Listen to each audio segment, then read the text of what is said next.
Ini ada berita yang menggegerkan dunia persilatan Indonesia nih. Tahu nggak, Pan? Apa itu Pak? Terkait apa? Ini loh berita dari OCCRP.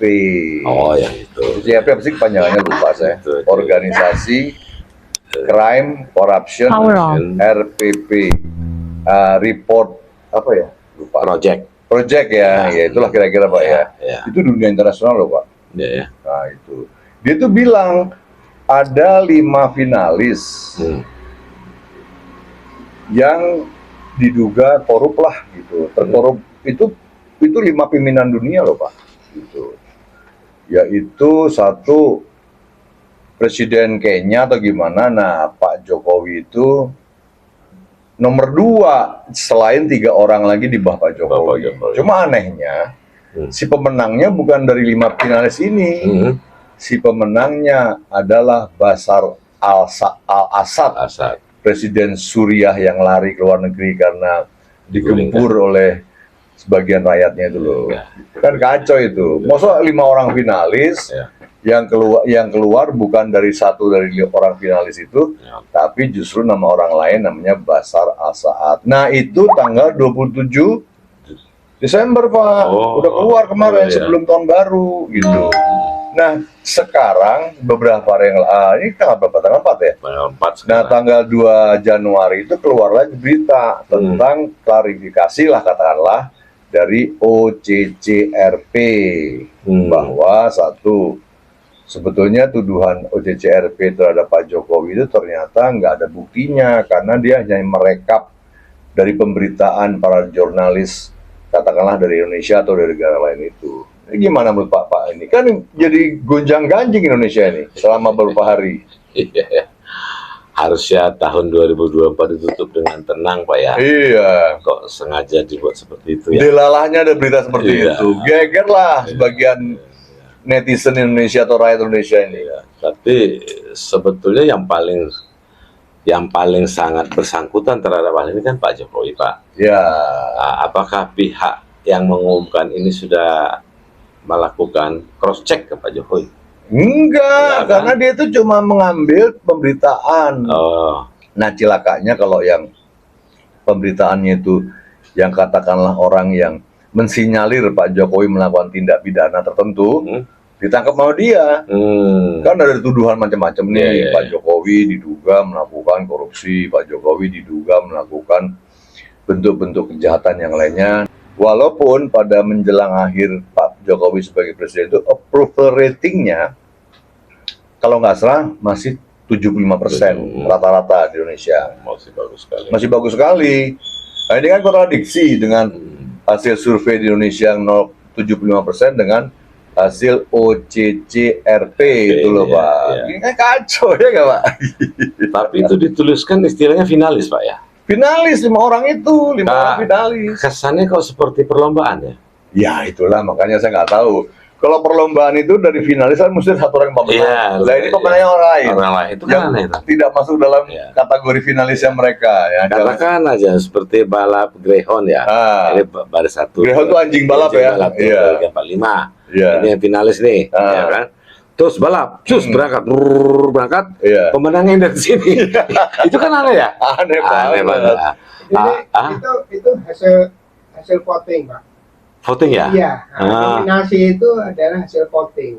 Nah, voting itu gimana sih Pak? Yang dimaksud voting? Ya, misal gini, kalau kita bikin voting, Pak Jokowi itu presiden baik, Pak Jokowi presiden buruk. Nah, kalau misal banyak pemilih ya pembenci misalnya, ada banyak pembencinya Pak Jokowi yang memilih ya pasti Pak Jokowi presiden buruk gitu.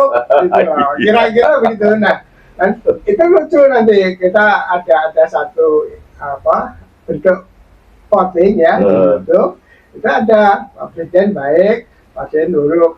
Nah, karena itu adalah pemilihnya memang orang-orang yang memang suka dengan Pak Jokowi dan ya Pak Jokowi memang baik, ya yang milih Pak Jokowi bisa sampai 93%. Itulah kira-kira. Cilakanya di Indonesia itu yang hal-hal yang seperti itu banyak kebetulan banyak pembencinya Pak Jokowi yang aktif banget gitu Pak. Ya ikutan voting itu. Yang kemungkinan voting itu.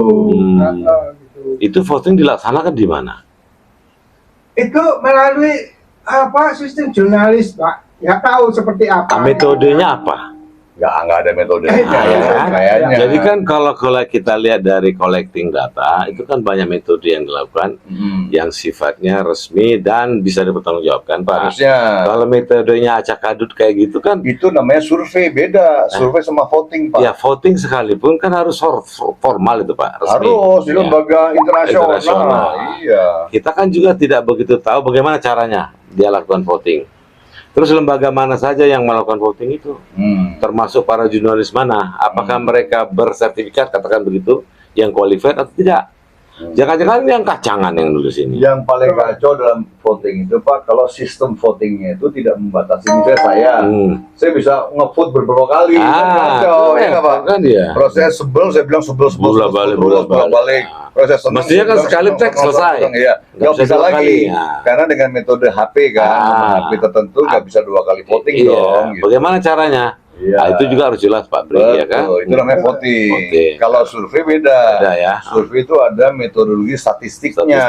Ada margin of error, ada apa. Itu dia. Jadi lebih dapat dipertanggungjawabkan kalau survei. Dan sebetulnya OJJRB itu juga sebelum dia merilis sesuatu, apalagi dia menuduh seseorang melakukan tindak pidana korupsi atau kejahatan lainnya, dia harus melakukan investigasi, Pak. Betul.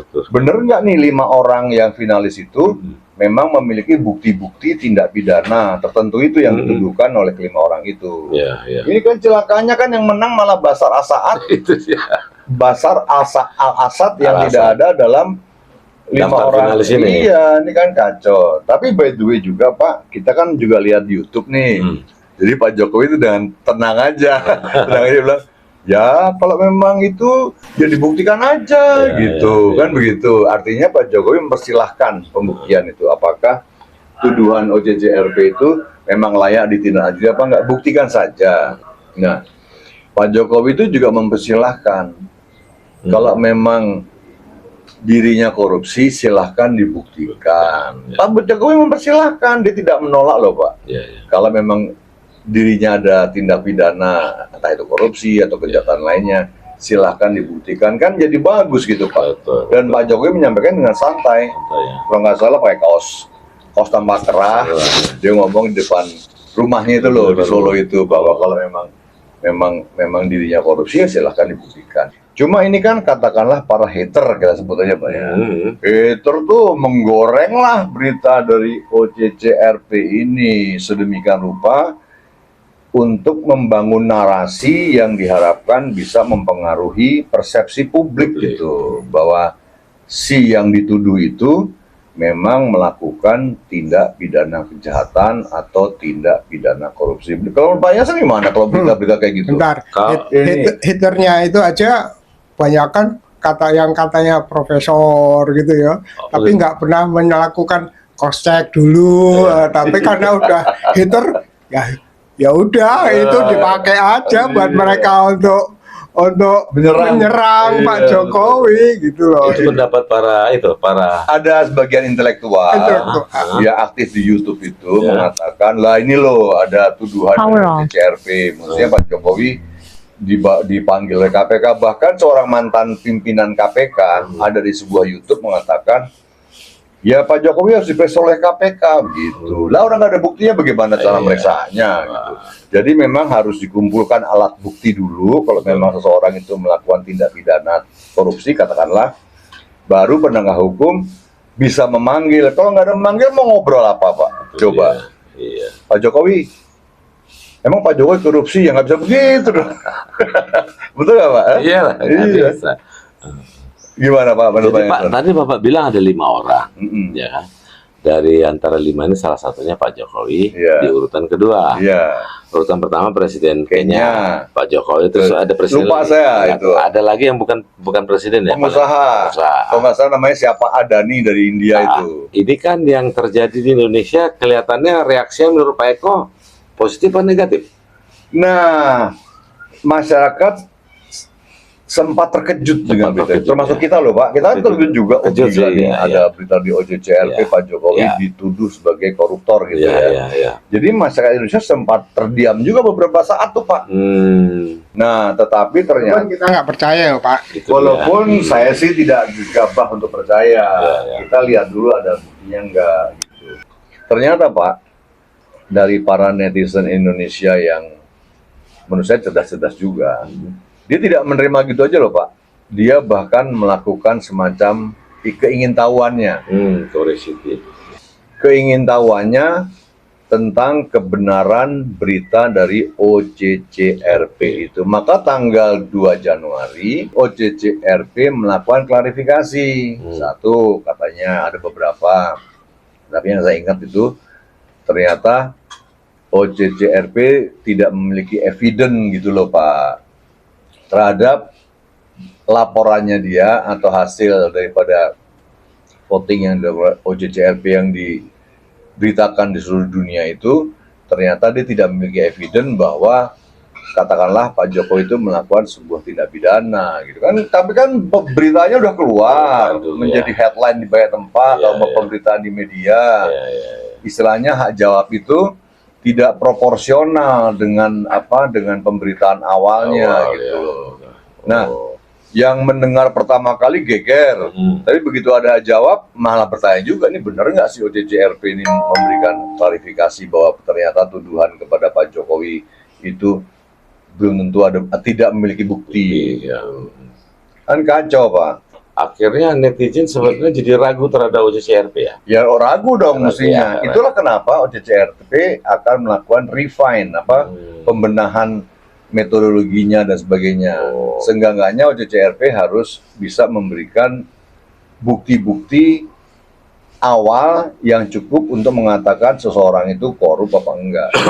Harusnya memang begitu gitu. Jadi bukan semata-mata sekedar mengcompile pemberitaan dari mass media, kemudian dia memberikan finalisasi konklusi bahwa seseorang itu melakukan tidak pidana atau enggak gitu. Jadi pada akhirnya Pak Jokowi itu melakukan semacam klarifikasi lah. Dia menyampaikan lah, kalau saya ada buktinya ya tinggal dibuktikan aja atas kejahatan yang dituduhkan kepada Pak Jokowi. Kan begitu Pak Bos. Gitu. Pak Yasin gimana nih melihat geger gegap gempita dari pemberitaan OJCRP terhadap Indonesia ini, khususnya menyangkut korupsinya atau tindak pidana yang diduga dilakukan oleh Pak Jokowi itu?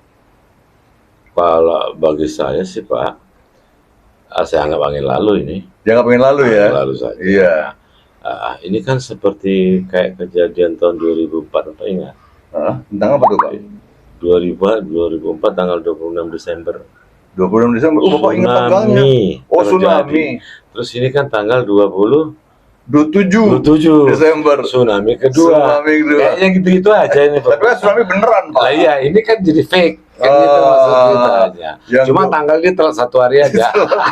Saya anggap begitu aja. Iya, Pak. Dia pengen buat tsunami di Indonesia ini dalam bentuk berita bohong. Iya. Saya bilang berita bohong ya. Saya langsung bilang berita bohong. Nah, tapi sayangnya. Tapi sebetulnya yang membuat OJCRP itu tidak berniat untuk membuat satu berita yang dikatakan bohong. Bukan sebagai tsunami itu Pak. Jadi? Tetapi berita OJCRP itu dimanfaatkan oleh pembencinya Pak Jokowi. Nah, inilah yang jadi tsunami. Tapi Pak benar, berita bohong itu bisa jadi tsunami loh. Tsunami kan. Berita bohong itu bisa menjadi kebenaran atau diolah seakan-akan benar. Nah, gitu. itu bahaya kan. Tsunami itu bisa mengerikan bagi Indonesia ini Pak. Bayangin kalau misalnya itu ditangkap sama semua orang Indonesia katakanlah. Dan orang mempercayai berita bohong itu, wah bisa bahaya, Pak. Bisa terjadi perpecahan Indonesia, Pak.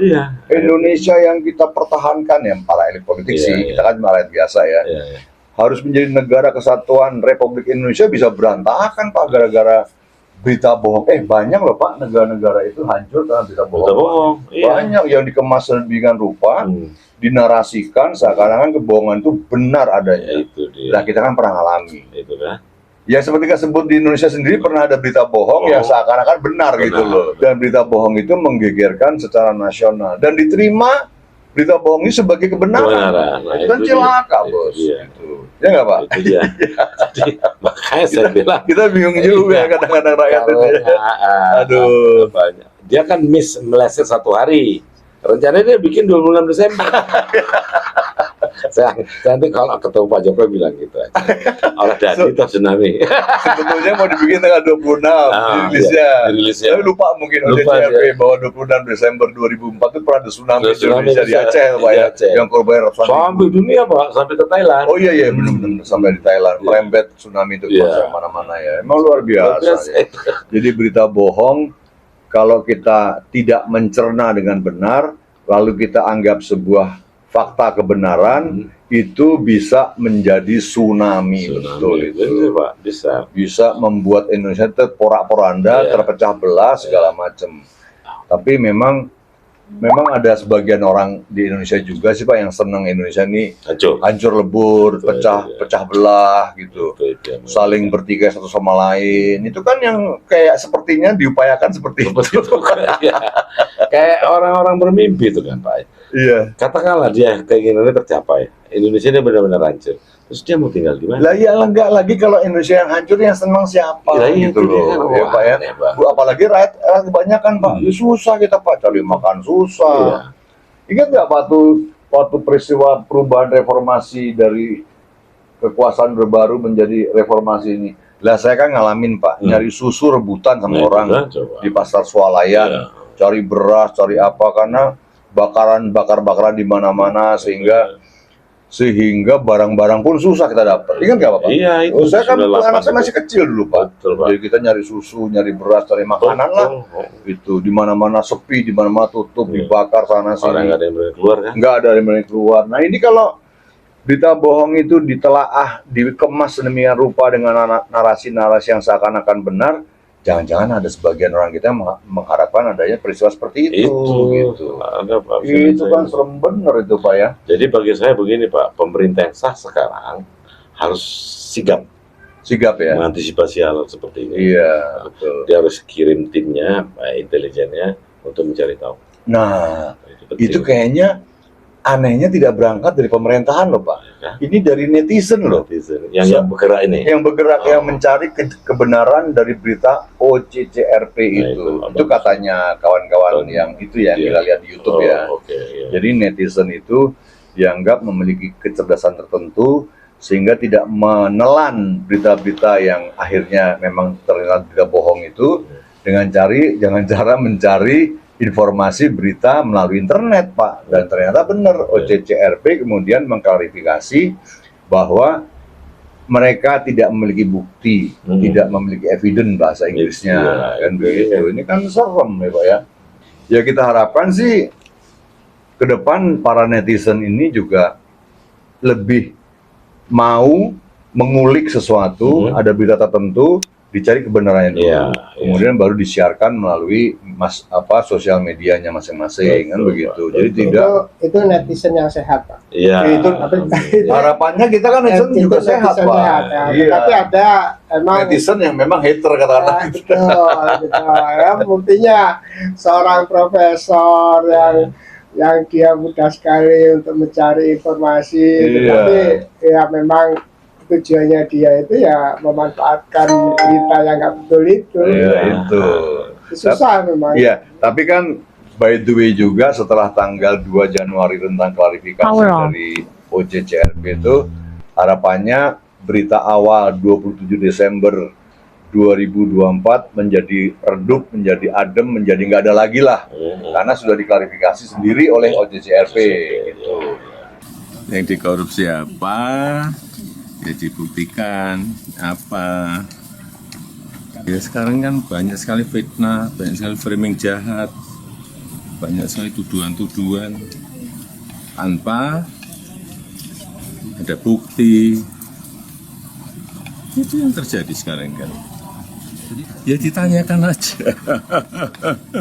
Tanyakan aja, orang bisa memakai kendaraan apapun lah.